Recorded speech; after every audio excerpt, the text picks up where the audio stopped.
Hey everybody, it's Jason Blaha here, and it's time for another Breakfast with Blaha. And today, having fat-free Greek yogurt and almond butter. All right, me and my unhealthy foods. Eating organic foods like this, pretty much whole foods, is going to kill me, you know. Everyone tells me that. I guess I should just be eating McDonald's or whatever. All right, let's talk a little bit about stabilizers. Because this is one of the things that this always frustrates me. And again, when I say this, I don't want people to think I'm saying you should be doing a bunch of machine training because, hey, they remove all the stabilizers. What I'm saying is people get these bizarre ideas with big exercises that use a lot of stabilizers, that because they use all these stabilizers that they're going to grow. Right? That all these muscles are going to grow. And it's funny, people don't know what stabilizers are. They use that term instead of just naming them. Right? They almost have this, it feels like people have this idea that there's little small muscles all along the edges of something that don't have names. When the reality is stabilizers are big muscles. Right? You can't stabilize something with a muscle the size of your pinky nail. Okay? What do we mean by stabilizers? Biceps can be stabilizers. Hamstrings can be stabilizers. Spinal erectors. Lats. That's examples. You're like, those are all big muscles. Yeah, they are big muscles. They're stabilizers. They're primary movers. And some movements are stabilizers than others. And so what are they stabilizers on? Again, people will say, well, the bench press has all these stabilizers. But if you go to a dumbbell bench, it uses even more stabilizers, so it's better. And by the way, I like dumbbell pressing for hypertrophy. I think it's great as supplemental work. You guys know that. But the idea that it's going to work more stabilizers and they're going to grow a lot more from it is ludicrous. Why? Because what are the stabilizers? People say that, but they don't go look at the biomechanics or the research and find out which stabilizer works harder on a dumbbell press. Anyone care to guess what it is? Barbell versus dumbbell. Which muscle takes on a higher stabilizing role when you go to dumbbells? I'll give you a hint. It's every gym bro's favorite muscle, the bicep. The bicep.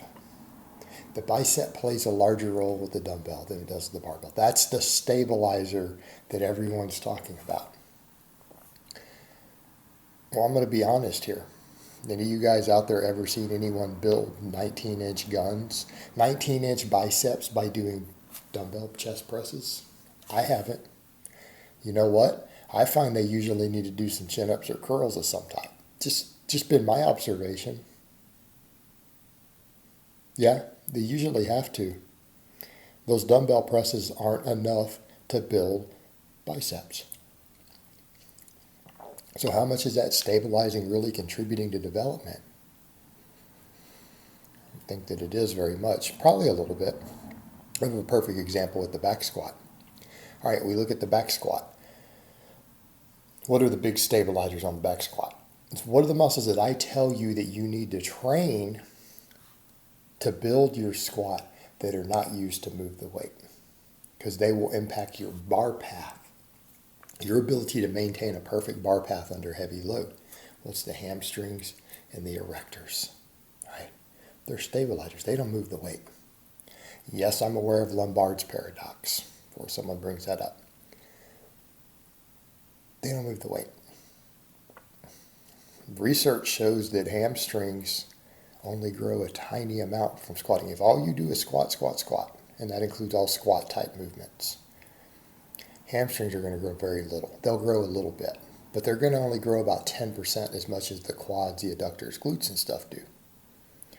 Which muscles grow the most from the squat? And when we say the squat, they don't study power squats. They're studying the full Olympic squat, the high bar, ass to grass squat that everyone thinks builds the biggest quads, right? It's Glutes, adductors, quads. Quads grow the least. When it's been studied, they grow. They still grow more than hamstrings, quite a bit more. Right? Hamstrings only grow a little bit. We don't have studies looking at the erectors. So again, we come over to that point. Do you really think you're going to build massive hamstring squatting? Well, I know a lot of people who think they will. And they don't do deadlifting, and they don't do hamstring work. Guess what? They have tiny ass hamstrings.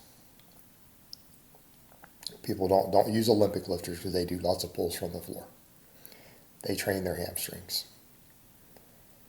Don't try to use them because you know damn well power cleans and things like that absolutely train hamstrings. And a lot of them do good mornings and back extensions and glute ham raises on top of it. So what's going on here? Well, the thing is, people have it ass backwards.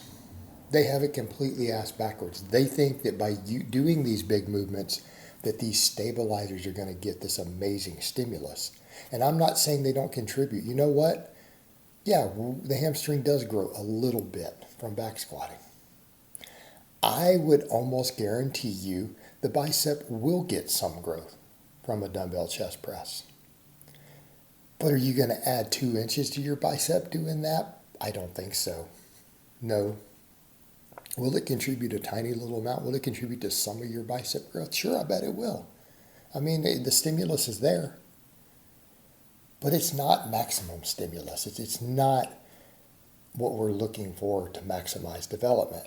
So this idea that these stabilizers are going to get amazing development instead of, just a little bit from these big movements, this isn't true.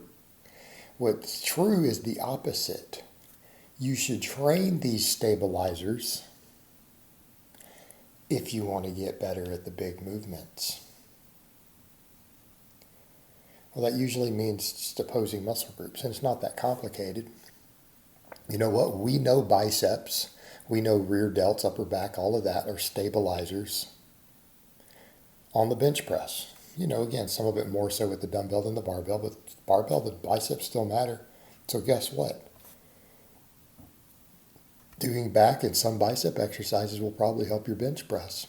I don't know, most elite benchers have pretty big biceps. Most of them do pull-ups, rows, some curls, things like that. Okay, be a good idea. Build a big squat. Well, people would argue, well, doesn't the deadlift build those muscles? Yeah, in theory, the deadlift is a phenomenal supplemental lift for the squat, and vice versa. It is, actually. It will build the stabilizers. So I'm not saying that's all you should do or that's a route you should go. But yeah, training that other movement will improve your squat, and it'll build the stabilizers to help give you a more stable, better bar path, which will affect your ability to lift more weight. So the point here is that rather than assuming that a big lift is building all these stabilizers, you need to train these stabilizers to build the big lift. What's the real take home? We should have overall good development. Realistically, that means if we want to be as strong as possible, we really need to have good balanced muscular development, right? Which means muscles on the opposing side of a muscle group that are oftentimes the stabilizers, they need to be big, not just the primary movers on the lift we want to do. You're going to be a lot better off.